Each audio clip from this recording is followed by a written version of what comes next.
السلام علیکم 7 کلاس، کیسے ہیں آپ لوگ بچوں؟ آج 4 جنوری ہے اور پیر کا دن ہے۔ آج ہم اردو کا سبق نمبر 21 زراعت کی اہمیت کے سوال کریں گے۔ پہلے ہم نے خلاصہ کیا تھا، آج ہم اس کا سوال کریں گے۔ سوال نمبر 1 ہے، زراعت اور انسان کا رشتہ کب سے ہے؟ اس کا جواب ہے زراعت اور انسان کا رشتہ بہت پرانا ہے، بلکہ اگر یہ کہا جائے کہ جب سے پہلے انسان نے دنیا میں قدم رکھا زراعت کا کام شروع ہو گیا تو یہ بیجا نہ ہوگا۔ سوال نمبر 2، زراعت پاکستان کی ریڑھ کی ہڈی ہے، اس جملے کی وضاحت کریں۔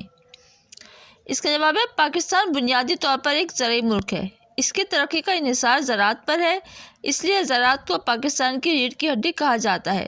جس طرح انسانی جسم میں ریڑھ کی ہڈی بہت نہایت اہم کردار ادا کرتی ہے، اسی طرح زراعت پاکستان کی ترقی کے لیے اہم ہے۔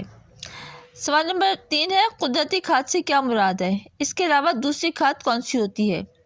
اس کا جواب ہے انسانوں کا فضلہ اور جانوروں کا گوبر قدرتی کھاد ہے، اس سے فصلیں بڑی تیزی سے بڑھتی ہیں۔ اس کے علاوہ یوریا کی مدد سے مصنوعی کھاد بھی تیار کی جاتی ہے۔ پھر سوال نمبر 4 ہے، درآمدات اور برآمدات میں کیا فرق ہے؟ اس کا جواب ہے اگر کوئی چیز باہر کے ملک سے اپنے ملک میں لائی جائے تو اسے درآمدات کہا جاتا ہے، جبکہ اگر اپنے ملک کی کوئی چیز ملک سے باہر بھیجی جائے اور زر مبادلہ کمایا جائے تو اسے برآمدات کہتے ہیں۔ جو زر مبادلے کا مطلب ہوتا ہے پیسہ، ٹھیک ہے؟